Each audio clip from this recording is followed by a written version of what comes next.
Hello guys, आप कैसे हैं। मैं उम्मीद और आशा दोनों करता हूं कि आप खुश होंगे। और मैं राजकुमार, आपका अपना YouTube channel Khelo with PYQP में आप तमाम शिक्षार्थी का हार्दिक अभिनंदन एवं स्वागत करता हूं। मैं शहंशाह राजकुमार, जो कि आपका पहला जो चैप्टर है 12th का पोएट्री सेक्शन का जो पहला जो चैप्टर है वो है sweetest love I do not गो।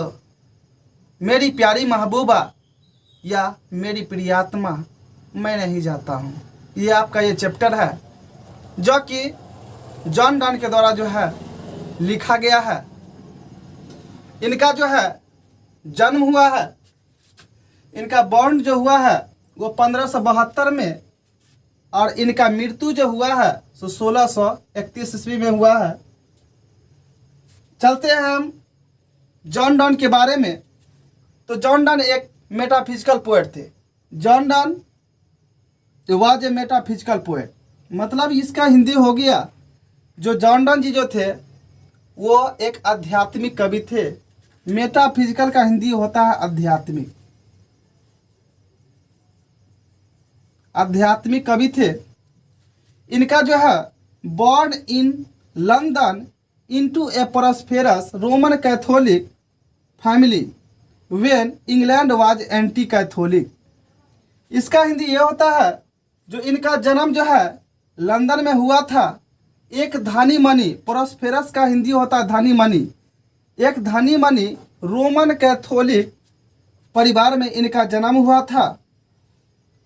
जबकि वहाँ इंग्लैंड के जो है जो गवर्नमेंट थे वो इस रोमन कैथोलिक जो रिलीजन है इसके जो है सो एंटी, मतलब होता है विपरीत, वो विपरीत थे वहाँ के सरकार। अर्थात ये जॉन डन को वहाँ का जो वरीयता जो मिलता है वो इनको नहीं मिलता था। इनको किसी भी प्रकार का लाभ जो है वह नहीं दिया जाता था। अर्थात वहाँ के जो सरकार हैं इनके धर्म से जो है इनके धर्म के विरुद्ध मतलब हमेशा कार्रवाई किया करते थे। इनको किसी प्रकार का जो है सो लाभ नहीं देना, तरह तरह से मतलब परेशान करने का जो है सो वहाँ काम किया करते थे वहाँ के सरकार। तो यही जो है आपका चैप्टर में दर्शाया गया है। जो जॉन डन जिस कम्युनिटी से बिलोंग करते थे, उनका जो कम्युनिटी था वो रोमन कैथोलिक जो था, उनका जो रिलीजन है, लेकिन वहाँ के सरकार उनसे एंटी, मतलब विपरीत थे। Donne was forced to leave Oxford University without a degree because of his religion. John Donne ji को बलपूर्वक ऑक्सफोर्ड यूनिवर्सिटी से बिना किसी डिग्री के निकाल दिया गया। और जिस समय निकाला उस समय उसके पास ना तो कुछ पैसा था ना खाने को कुछ सामान था। वो बलपूर्वक जिस समय निकाला उसी समय वो रोता बिलख था, उस ऑक्सफोर्ड यूनिवर्सिटी से अपने घर के लिए प्रस्थान कर दिया और उनको निकाला गया। उसका मेन रिलीजन, उसका रिलीजन जो है सो उसका मेन कारण बन गया, जो कि वो जॉन डन जी को बलपूर्वक निकाला गया। इसका मेन कारण यही था, रोमन कैथोलिक फैमिली से वो बिलोंग करते थे, इसीलिए उनको वहाँ से बलपूर्वक निकाल दिया गया। फिर क्या हुआ, वहाँ से वो घर के लिए प्रस्थान किए तो कई दिन बीत चुके थे और वो काफ़ी थक चुके थे। रोड के बगल में एक जगह पर बैठे और जिस समय बैठे उसके कुछ ही क्षणों के बाद उनको वहाँ पर इतना थके हुए थे कि उनको नींद आ जाता है। और उस रोड के जस्ट सटे ही एक बहुत बड़ा बिल्डिंग होता है, तो उसी बिल्डिंग के जो है वाल के सटा करके वो सो जाते हैं। जब जिस समय सोए रहते हैं उनको ये पता नहीं चलता जब हम कहाँ हैं। फिर होता क्या है, सुबह का समय जब आता है तो उस समय जो घर का जो ऑनर होते हैं वो अपना जब दरवाज़ा खोलते हैं डोर को, तो देखते हैं जो एक जो है व्यक्ति यहाँ पर सोया हुआ है तो कुछ देर के बाद जो है उनसे बातचीत होता है जॉन डन और वो जो जिसका मकान होता है मकान मालिक से इनको बात होता है। फिर जो है सो ये अपने बारे में जो बताते हैं, जो जितना घटना घट चुका होता है अपने घटना के बारे में उनको बताते हैं। तो उनको दया आ जाता है और उनको अपने घर पर रहने के लिए कुछ दिनों के लिए जो है सो उनको जगह दे देता है। फिर क्या होता है, जो वो जो होते हैं उसको बोलते हैं पेट्रॉन्स। जो जिसका घर होता है, जैसे जो किसी को आश्रय देता है उसको बोलते हैं आश्रयदाता, अर्थात उसका इंग्लिश होता है पेट्रॉन्स होता है। तो वो क्या करते हैं, उनको कुछ समय के लिए उनको जगह देते हैं रहने के लिए। फिर आगे क्या होता है, कहते हैं John Donne was briefly sent to prison for secretly marrying his patron's niece Anne More. होता क्या है, जो जॉन डन को चुपके चुपके से प्यार हो जाता है पेट्रॉन्स के भतीजी के साथ। तो यही बात होता है, जब प्यार होता है तो वो दोनों जो है से आपस में बातचीत करके और चुपके चुपके से जो है शादी भी कर लेते हैं। उसके बाद जब आश्रयदाता को जब पता चलता है जो मेरी भतीजी जो शादी कर ली है, तो उनको गुस्सा काफ़ी आ जाता है और कुछ समय के लिए जॉन डन को जेल भी भेज दिया जाता है। फिर होता क्या है, जो जॉन डन जेल तो चले जाता है और ये एन मोर उसकी भतीजी वो घर पर रहती है। वह अपने जो अंकल है उनके सामने खड़ा होकर के रोती बिलखती रहती है और उनको ऐसे प्यार होता है जैसे समझ लीजिए जिस तरह किसी व्यक्ति के मन में भगवान का वास हो जाता है, या कोई व्यक्ति के अपने फैमिली का जो जैसे गार्जियन है एक दूसरे के लिए तड़पते हैं, वैसे जो है वह अपने पति के लिए जो है सो हमेशा रोती रहती बिलखती रहती है। होता क्या है, जो एन मोर कहती है या तो मेरी खुशी में अगर आप शामिल नहीं होते हैं तो मैं अपना जान गंवा दूंगा, मैं मर जाऊंगी। उसके बाद होता क्या है, जो उसके अंकल जो है पेट्रॉन्स जी वो जाते हैं और जॉन डन को उस जेल से जो है छुड़वा करके फिर घर पर लाते हैं। बाद में शादी अप्रूवल होता, वैलिड हो जाता है। साथ साथ फिर जॉन डन और एन मोर रहने लगते हैं। फिर आगे होता क्या है, पहले इनके बारे में जान लेते हैं। Donne is well known for his songs and sonnets.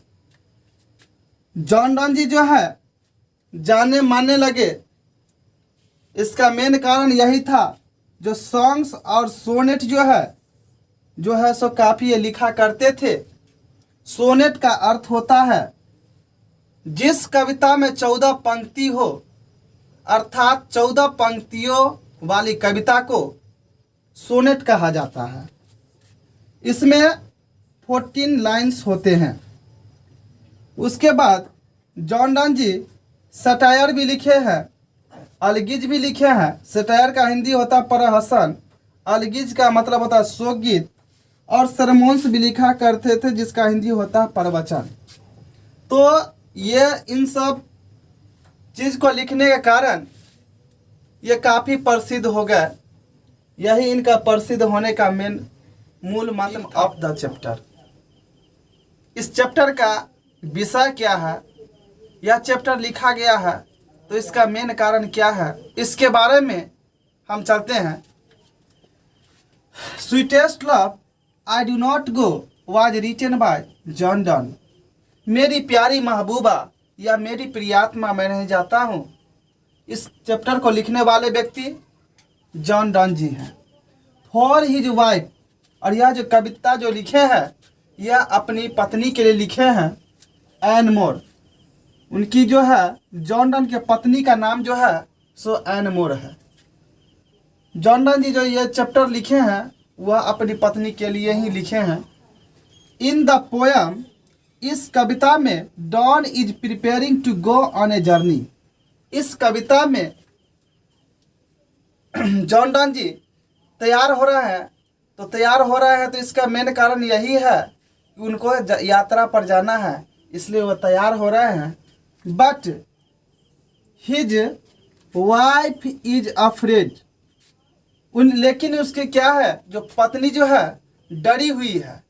जैसे ये समझ लीजिए, कभी कभी आपके पिताजी अगर बाहर में रहकर काम करते होंगे अदर स्टेट में, तो एक दूसरे के बीच मम्मी पिताजी एवं जो हम लोग हैं या आप लोग होंगे, जब कभी सेपरेशन जिस समय होता है, जुदाई होता है, तो उस समय उनके घर के जो सदस्य होते वो सोचते हैं जो क्या होगा यात्रा के दौरान, इसलिए डर जाते हैं, घबराने लगते हैं जब वह यात्रा के दौरान जाते हैं। तो वही बात है, यहाँ उनकी पत्नी जो है घबराई हुई है, डरी हुई है और कहती है what will happen to him on the journey.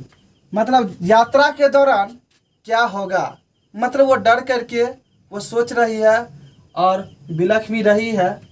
And does not want him to go, और वह जो है उनको जाने देना नहीं चाहती है। John Donne convinces her that he will be all right. और जॉन डन क्या करते हैं, कन्वाइसेज का मतलब होता है समझाते हैं। किसको, तो वह अपनी पत्नी को समझाते हैं जो सब ठीक है, मैं जा रहा हूँ और जो है सो मेरी चिंता करने की तुमको कोई बात नहीं है, और जो मेरा यात्रा होगा वह अच्छा होगा और फिर मैं तुम्हारे पास वापस आ ही जाऊँगा।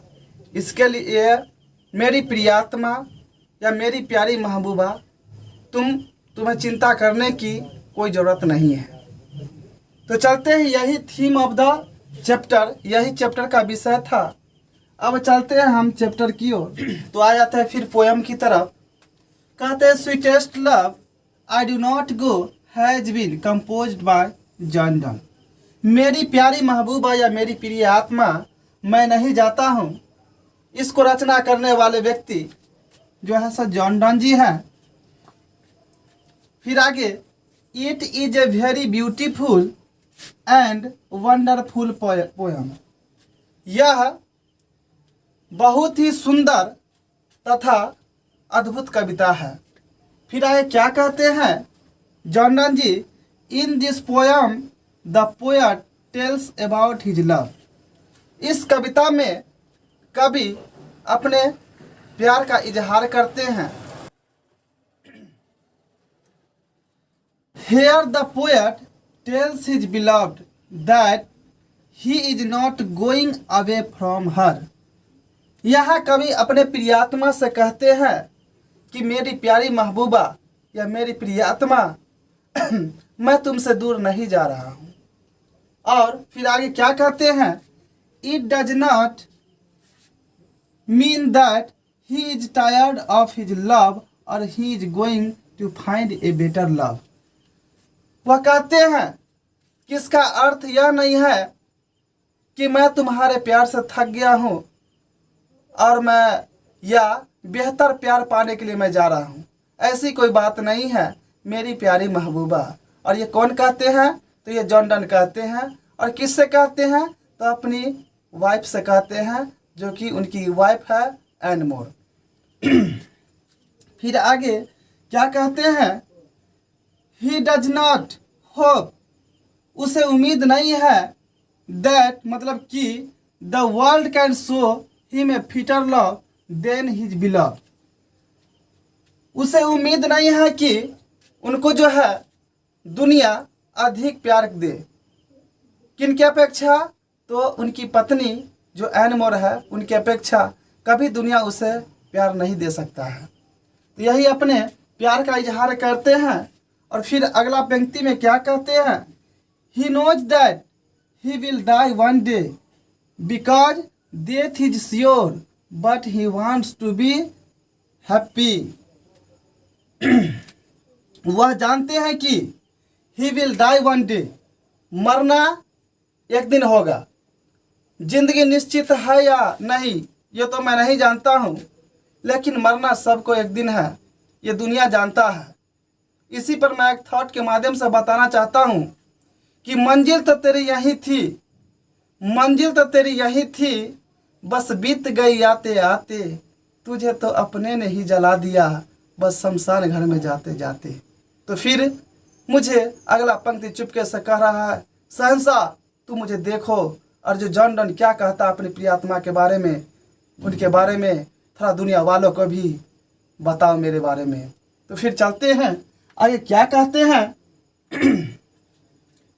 कहते हैं जो मरना सबको एक दिन है, क्योंकि डेथ इज श्योर, मरना निश्चित है, तब पर भी वह खुशी पूर्वक रहना चाहते हैं। अकॉर्डिंग टू द पोएट, कवि के अनुसार the person who loves anybody can not bear the sense of separation. कवि के अनुसार जो कहते हैं जो व्यक्ति एक दूसरे के दिल में होते हैं या जो एक दूसरे के लिए हमेशा आहें भरते हैं, जो एक दूसरे से काफ़ी बेहद मोहब्बत करते हैं, वह कभी भी जुदाई को सहन नहीं कर सकते हैं।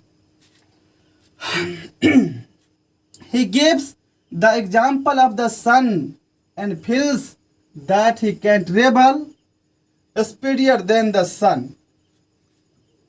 कभी जो है उदाहरण देते हैं किसका? तो सूरज का। और वो महसूस करते, फील करते हैं कि जो मेरी जो यात्रा होगी वो सूर्य की अपेक्षा काफ़ी तीव्र गति से होगी। स्पीडियर देन द सन का अर्थ ही होता है काफ़ी तीव्र गति से जो बोलते हैं यात्रा होगी। ठीक है। द पोएट थिंग्स, कभी सोचते हैं, the sun has neither sense nor desire but he has everything. कभी सोचते हैं कि सूर्य के पास न तो कोई इच्छा है और न ही तो कोई चाहत है, लेकिन मेरे पास तो सब कुछ है, जो कि वो कोई नहीं, वो सिर्फ तुम हो। ये मैं नहीं कहता हूँ, ये जॉन डन जी कहते हैं अपनी प्रियात्मा से। According to him a man becomes weak when his fortune does not favour. कोई व्यक्ति अपने आप को कमजोर तब समझता है जब उसका भाग्य उससे उठ जाता है। तो कोई भी आदमी अपने आप को कमजोर या फीबल समझता है इसी वक्त। फिर आप क्या कहते हैं? A man can't add another hour और a real a lost on. कोई व्यक्ति या एक व्यक्ति न तो अपने समय जो बीत चुका है उसको वापस ला सकता है और न ही जो आने वाला समय है उसमें 1 घंटा बढ़ा सकता है। ये किसी के पास पावर नहीं है। ये इंसान की तो बात छोड़िए, ये तो भगवान के पास भी उतना वक्त नहीं है जो कभी वो 1 घंटा अपने जीवन में कभी बढ़ा सके। ऐसा कभी नहीं हो सकता है। तो हम लोग तो खैर इंसान हैं। फिर भी चलते हैं आगे की ओर। कहते हैं ही सेज दैट, वह कहते हैं कि he can feel his beloved singing and weeping. वह कहते हैं एक दूसरे के बारे में रोते हैं, आहें भरते हैं, बिलखते हैं। किसके लिए? तो अपनी प्रिय आत्मा के लिए, एक दूसरे के लिए वो रोते बिलखते हैं। या कब ये माहौल आता है? जब वह यात्रा के दौरान जाने के लिए तैयार होते हैं, उस समय यह सब बात होती है। फिर आए क्या कहते हैं? ही कंपेयर हिमसेल्फ, वह तुलना करते हैं किससे? हिमसेल्फ का मतलब वह खुद अपने आप में वह जो है सो तुलना करते हैं अपने बीच, विथ द सन, और सूर्य के बीच भी, एंड द वाइंड, और हवा के बीच भी। वो क्या करते हैं? तुलना करते हैं टू एक्सप्रेस हिज फीलिंग, अपनी जो है भावना को व्यक्त करने के लिए। अर्थात हवा से भी यहाँ तुलना किया है। इसी पर मैं एक थॉट के माध्यम से बताना चाहता हूँ कि इन ताज़ी हवाओं में फूलों की महक हो, इन ताज़ी हवाओं में फूलों की महक हो, सूरज की पहली किरणों में पंछियों की चहक हो। बस आप अपनी पलकें खोले, बस उन पलकों पर सिर्फ शहंशाह का ही झलक हो, सिर्फ शहंशाह का झलक हो। तो मुझे अगला पंक्ति चुपके से कह रहा है, शहंशाह तुम थोड़ा आगे बढ़ो, क्योंकि वक्त तुम्हें इजाज़त नहीं देता है रुकने के लिए। तो फिर चलते हैं। ही सेज, वह कहते हैं, that his life blood will begin to decay, जो मेरा जो है जीवन का जो रक्त है वह जो है सो धीरे धीरे नष्ट हो रहा है। क्यों? जब तुम रोती या बिलखती हो या आहें भरती हो तो मुझे ऐसा लगता है कि मेरे जीवन का रक्त धीरे धीरे नष्ट होते जा रहा है मेरी प्रिय आत्मा। इसलिए मेरी प्रिय आत्मा तुम मत रो, तुम मत बिलखो। फिर आगे वो क्या कहते हैं, if she keeps on a shedding tears, और जब तक तुम आहें भरती रहती हो या आंसू बहाना जारी रखती हो, ऐसा लगता है मुझे जो मेरा जीवन धीरे धीरे नष्ट होते जा रहा है। He thinks that he has to die, but he wants to become untied with each other. वह कहते हैं और सोचते हैं कि मेरी जिंदगी तो एक न एक दिन जो है सो समाप्त तो हो ही जाएगा। एक न एक दिन जो है सो मैं या दुनिया का हर कोई व्यक्ति अगर वह पृथ्वी पर जन्म लिया है तो उसको एक न एक दिन उसी मिट्टी में उसको इंक्लूड हो जाना है, समा जाना है। लेकिन मेरा जितना ही दिन का मैं जीऊँगा, बस उतना ही दिन का समय में मैं खुशीपूर्वक जीना चाहता हूँ। लोग तो कहते हैं जो ज़िंदगी छोटा है, वास्तव में ज़िंदगी छोटी नहीं होती है, लोग जीना ही देर से शुरू। फिर चलते हैं अगला पंक्ति की तरफ। कहते हैं, he never wants to be parted from each other. वह चाहते हैं कि कभी जो है हम एक दूसरे से अलग ना हो। तो ये जो है ये लव जो दर्शाता है, ये इंडिकेट करता है एक एंशियंट टाइम का, प्राचीन समय का, जिस समय हीर रांझा, लैला मजनू, ये आपको एनमोर, जॉन डॉन, इन सब का जो प्यार था वो एक दूसरे के लिए आहें भरने के लिए था। एक दूसरे के बिना वो नहीं रह सकते थे, ऐसा था। लेकिन अभी का जो प्यार जो करते हैं लोग, जो लव जो करते हैं, ये आपको पूरे समाज में दिखने को मिलता है। इस पर मैं एक थॉट के माध्यम से आपको बताना चाहता हूँ कि वो आई थी मेरे मजार पर दीपक जलाने, दीपक बुझा के चली गई। वो आई थी मेरे मजार पर दीपक जलाने, दीपक बुझा के चली गई। और इतनी बेदर्द सनम निकली कि दीपक के तेल भी अपने सर में लगा के चली गई। तो इसी तरह का अभी जो है सो आपको सोसाइटी में देखने को मिलेगा। तो फिर चलते हैं आगे। जॉन डॉन जी क्या कहते हैं? कहते हैं, ही सेज दैट, वह कहते हैं कि love teaches how to fight, प्यार हमें सिखाता है कि कैसे लड़े, एंड गो स्पीडियर, और कैसे तेजी गति से अपने आप को रिप्रेजेंट करे। साथ ही साथ here the poet uses hyperboles to show his great emotion, कवि अपने महान भावना को दिखाने के लिए यहाँ हाइपरबोल्स का प्रयोग करते हैं। यह हाइपरबोल्स का जो है इसका मतलब होता है, जो कवि कहते हैं जो एक ही बिस्तर पर तुम और मैं, एक और तुम जो है सो लेटी हुई हो और एक और मैं सोया हुआ हूँ। बस यही समझ लो, जो तुम जितना देर के लिए अपने सपनों के दुनिया में खोई रहोगी, बस उतना ही देर के लिए मेरी जर्नी होगी, मेरी यात्रा होगी। बस यही कहते हैं अपनी प्रियात्मा से। तो यही आपका ये चैप्टर था, sweetest love I do not गो। यदि आपको मेरा वीडियो अच्छा लगा हो तो लाइक, शेयर, सब्सक्राइब तथा बेल आइकन को दबाना ना भूलें। Thank you for watching video.